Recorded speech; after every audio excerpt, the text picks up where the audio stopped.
Hello, my name's Paul Grogan and welcome to the monthly video log for the month of July 2018.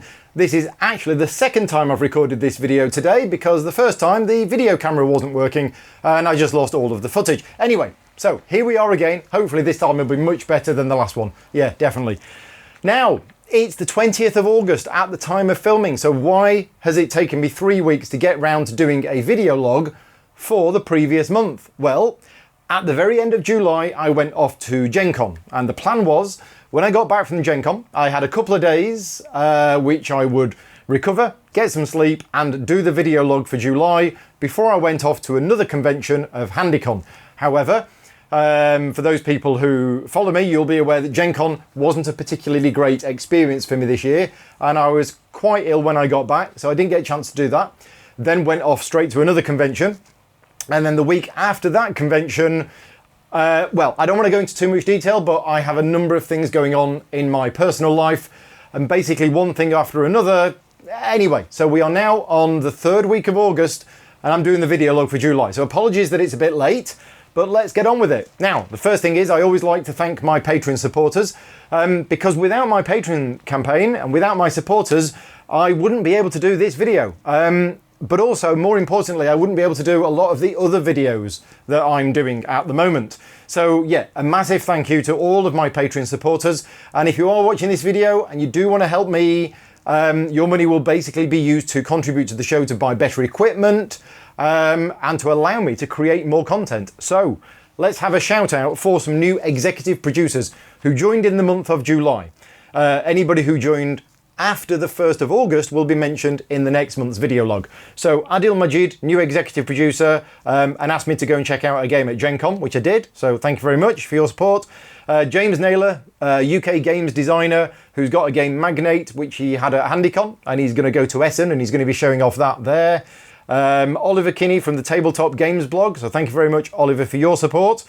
And John and Dunnett has actually upgraded his support from a producer level to executive producer. So thank you very much, John.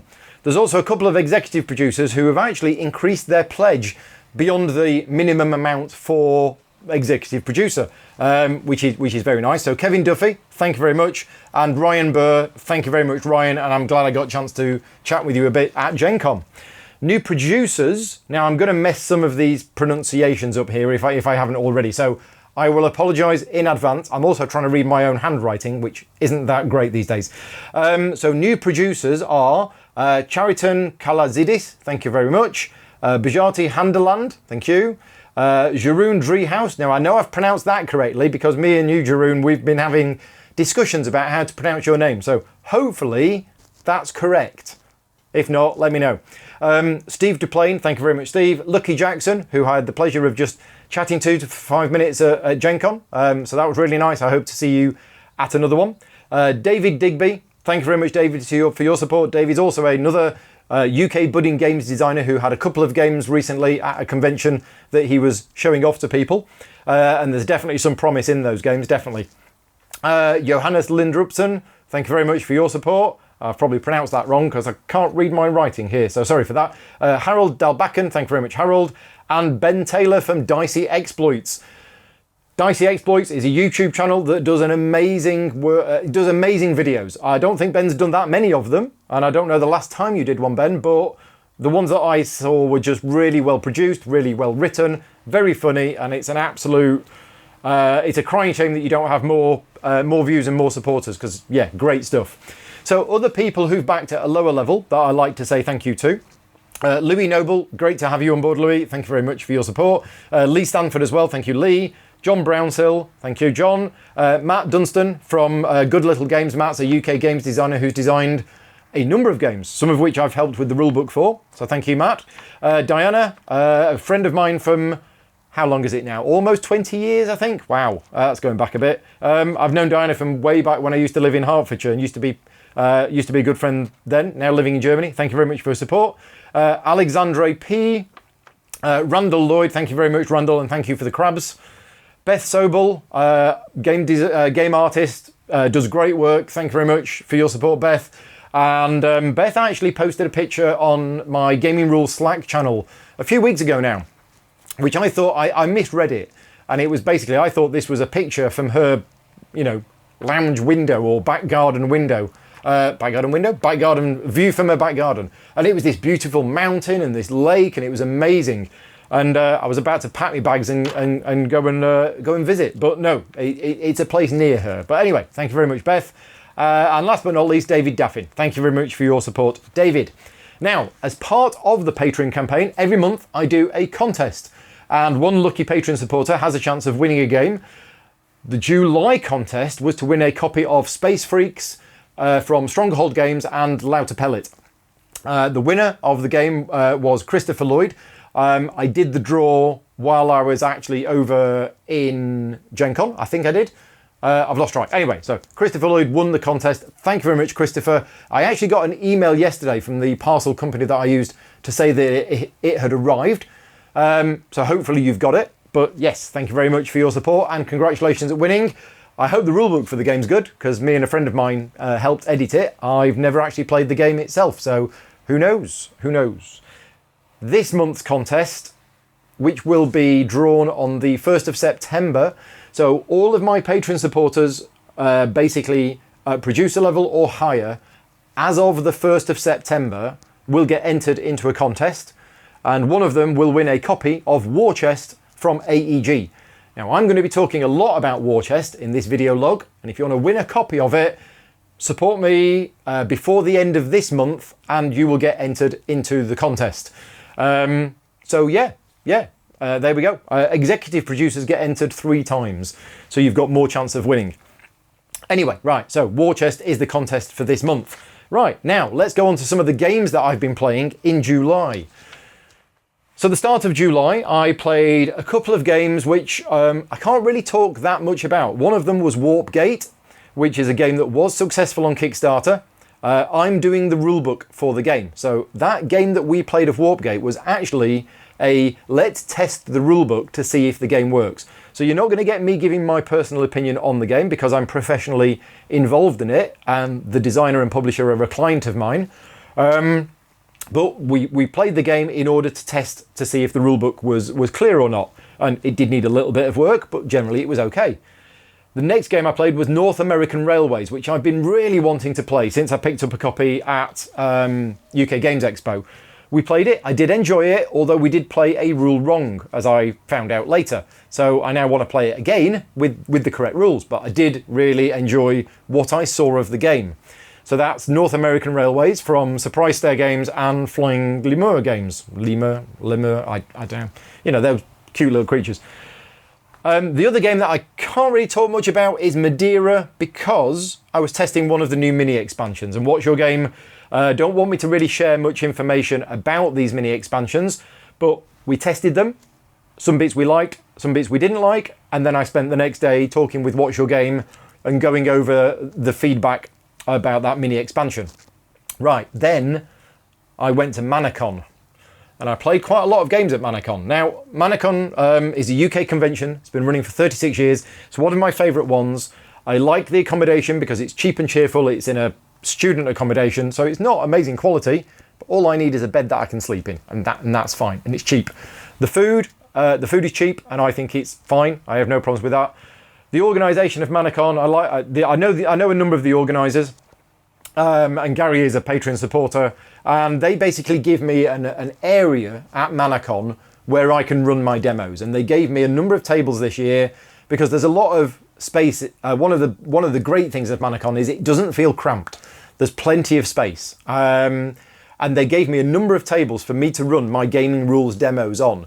Now, Manacon was only about 50-60% work for me. I actually had time to play a few games myself, which I don't normally do when I go to conventions. I don't normally get a chance to do that, but I did at Manacon.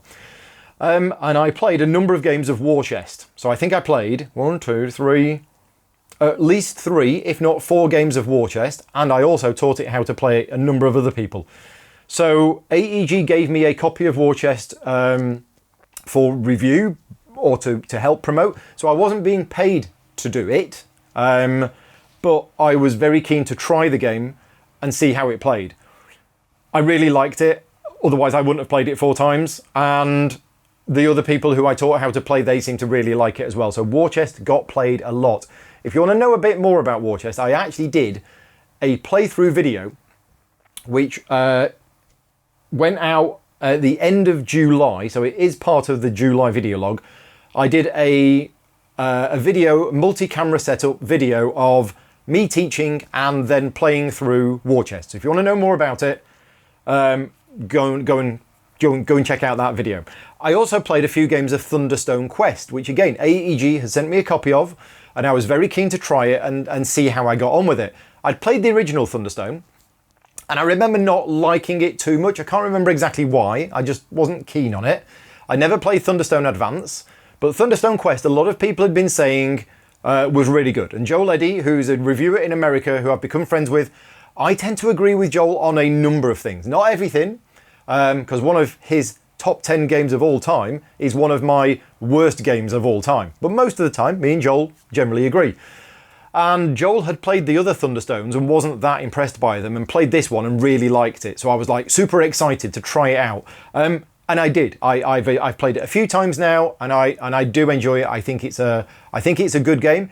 Comes in a big box. There's a lot of cards in there, so it is quite an expensive game, but there's a lot of content in there. So I played a number of games of Thunderstone Quest and enjoyed that. I also played a game of Talon with a friend of mine and Patreon supporter, Andy Pelton. Thank you very much, Andy, for the game of Talon. Talon is a game which I have a special place in my heart for a couple of reasons. First of all, when I decided to start doing my quick and dirty reviews, which is almost a year ago now, Talon was the first game that I did a quick and dirty review of.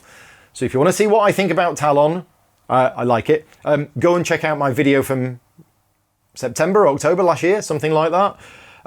I grew up playing Starfleet Battles. Now, Starfleet Battles is a game that takes like an entire day to play. It's so complicated. I mean, it's a game from the 80s, I think, but it was massively, massively complicated and massively detailed. But I was a Star Trek fan. I mean, I still am, but you know, back in the 80s, I had the uniforms and I was going to Star Trek conventions and the whole lot. I was part of a Star Trek fan club. I was a lieutenant commander on a starship. Anyway, right, enough about that. So starship combat games set in the Trek universe, I quite like because I've always been a Trek fan, but Starfleet Battles was pretty much unplayable. Then Federation Commander came out that was very, very streamlined. It probably was about, I don't know, maybe 10, 15% of the rules of Starfleet Battles. Very, very streamlined down. Got super excited about it, bought all of the stuff that came out, but it ended up in the same situation. A game was taking 5 hours to play, 6 hours to play, and it was just the ships going towards each other, shooting each other, rolling dice, dealing damage. It just was too complicated and too long for what you got out of it. Talon came out in 2015. It's an even more streamlined version now of Federation Commander. The whole rulebook is probably about 8 pages long. The game is super streamlined. It's really good. Now, it is dice for combat. It is rolling dice for combat. It is extremely tactical. And one thing that I love about Talon is because they've streamlined the rules down so that it's very, very minimal, you can just get on and play the game. And the tactical decisions you can make, and they're really important. And there's these nice little rules in there that allow for such, people who are good at tactics are going to be really good at it. I mean, yes, there's dice for combat, but it works really well. So, I played a game of Talon. Thank you very much. I wanted to play it again, but Andy wasn't there on the Sunday. I also played Lords of Hellas. And now I had to play Lords of Hellas because my Patreon supporters wanted me to do a review of it. And I played it 3 times a couple of months ago. And I didn't feel confident in doing a review of it based on that. So I wanted to play it again so that I could basically refresh my memory of it and to see if my opinion of it changed. So I've done a review of Lords of Hellas if you want to see what I think about that. Anyway, got back from Manacon, played a few more games in July. I played Gates of Loyang, which I hadn't played before. It's an old Uwe Rosenberg game. I was there the SN it came out, but I dismissed it for a couple of reasons. I'd heard it was better as a solo game or a 2-player game, and I don't really do solo games or 2-player games. I mean, I do now a bit more than I did then, but back then I didn't. But I had the chance to play it, and I did enjoy the game. There was a lot more player interaction in it than would be comfortable for a number of people who like Euro games. And I've been told it does work best, as I say, as a solo or two-player. I enjoyed it. I thought it was quite good.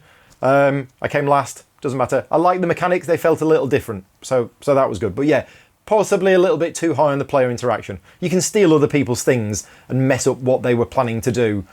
Yeah, bit too much. But anyway, I'd also played Feast for Odin, which I love playing. I did a review of Feast for Odin. I've done a lot of reviews now, haven't I? Anyway, I did a review of Feast for Odin, so if you want to find out more what I think about it properly, go and check out my review. But I love playing the game, and I came last, and I don't care.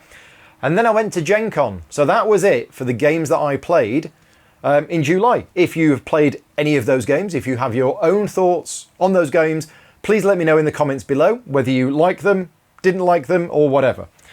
Right, let's go on to the content that I created in July.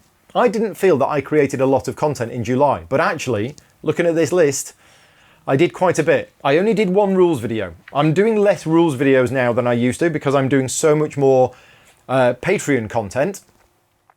And also my rules videos, I'm getting quicker at creating them because I'm getting more comfortable with them. But my escape plan video is 45 minutes long. And that's the rules video that I did in July. So escape plan, Vital Lacerda, Ian O'Toole as the artist, Eagle Griffin Games as the publisher. The full how to play video is now online on my channel, and it's 45 minutes long, which puts some people off because they're going, oh my god, the game must be massively complicated. You did Lisboa in like 26 minutes, therefore this is twice as complicated. No, this is a lighter game. I have changed my approach to videos. My last two videos are much longer than they need to be. I say need to be. My earlier videos were, my aim was to make them as clear and concise as possible and not spend an hour teaching the rules of a game. But I prefer my newer ones which are longer because I get time now to go into examples. I don't just throw rules at you. And for medium to heavy games, just throwing rules at you without linking those rules together, I feel that my later videos are actually better at teaching people how to play than my earlier videos. Some may disagree. If you agree or disagree, please let me know in the comments. I also used to have a thing that people didn't have time to watch longer videos. However, I have seen the viewing figures on a number of people's channels who are making 2.5 hour videos, if not longer. And they are getting far more views than me. Now, I don't mean this to sound like I'm jealous or a criticism, but what I'm saying is that I didn't think people had the time to watch these longer videos, but it's clear that they do. So therefore my block that I put on myself of don't make a video longer than half an hour because nobody will watch it is complete nonsense. So I am doing longer videos now, but I feel they are much better. So I did the full rules video for Escape Plan. That went live about the middle of July. I also did 3 reviews in the month because I did Luna. Now Luna I was supposed to review in May and didn't get a chance. So Luna got done at the start of July. So that's a Stefan Feld game, 8 years old. So while everybody else is all reviewing the hot new games that are coming out at the moment, and getting 5,000 views within a day because they're reviewing the hot game, I'm reviewing Luna from 8 years ago. But it's what my Patreon supporters wanted me to review, so I'm more than happy to review it. I also reviewed Lords of Hellas, and I also reviewed Roads and Boats. Roads and Boats is 19 years old, so yeah, talk about old games. If you want to know what I think about Luna, Lords of Hellas, or Roads and Boats, go and check out my review videos from this month. I knocked out 2 podcasts in July. Well, one podcast, which was a podcast all about solo gaming. I was joined by Travis Hill, who came to stay with me for a couple of days at the start of July. And we did a podcast all about solo gaming. Special guests, Steve Manser and Ricky Royal joined us to give us their thoughts on it. Travis is a big solo gamer. Travis helps do the Low Player Count podcast, solo and 2-player games. So you can see he's a big fan of them, as are a lot of other people. I'm not, personally. So it was good to do a podcast where we talked about why Travis plays them, what is in it, why people enjoy playing them, and the reasons why I generally don't enjoy playing them. So anyway, that was podcast 63. That's available on iTunes, Stitcher, and on my YouTube channel. And I also did a little pod blast with Tony Boydell from Surprise Day Games talking about Snowdonia, because Snowdonia had a deluxe version on Kickstarter by NSKN, which I think is finished now. But we also talked about Tony's other games, Guilds of London, Expansion, which is coming out soon, and some other things that he's working on at the moment.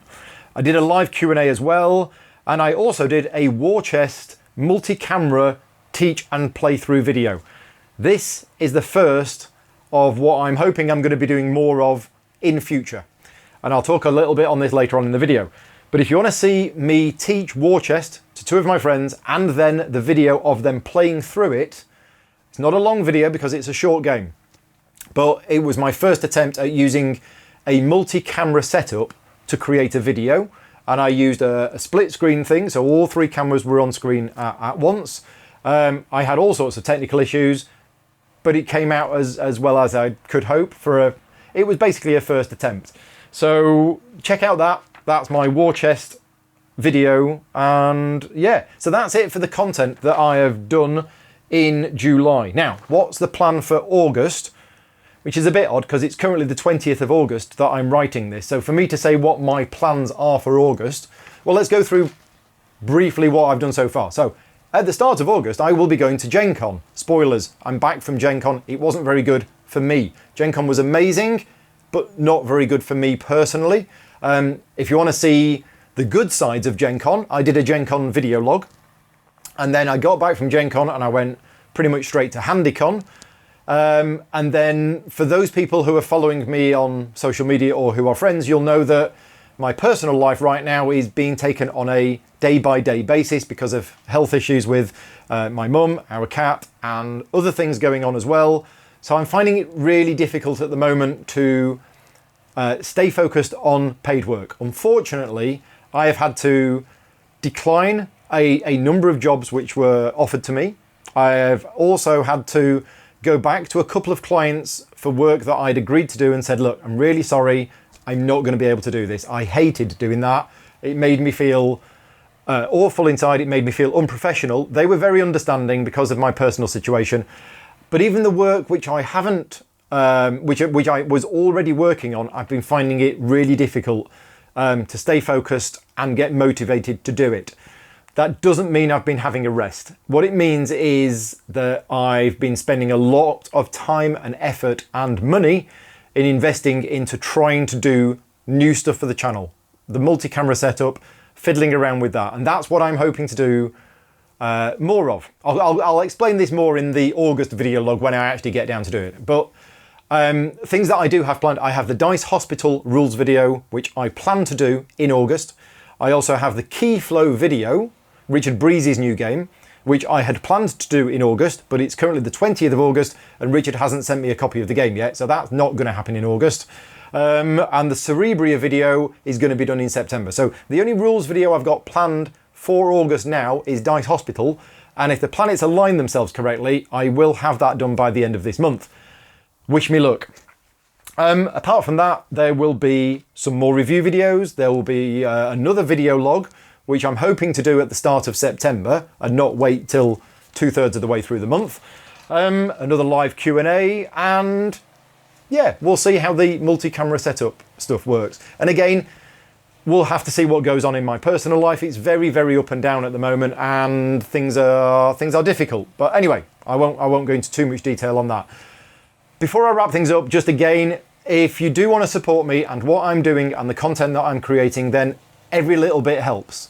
Even $1 a month on my Patreon campaign, or I now offer a one-time donation through PayPal on my website. So if you go to gaming-rules.com, if you don't like the Patreon model, that's absolutely fine. You can make a one-time donation on PayPal, but all of that money goes to buying new equipment for the show and paying for my time that I'm taking off my paid work. I'm taking a lot of time off from my paid work and therefore not earning any money in order to be able to create more content, which I'm hoping is going to improve the channel, improve things, and also make me happy because I'm enjoying making this content more than some of the other content that I make. I do love making the rules videos, but they are an amazing amount of stress and hassle, and they take me so long to do.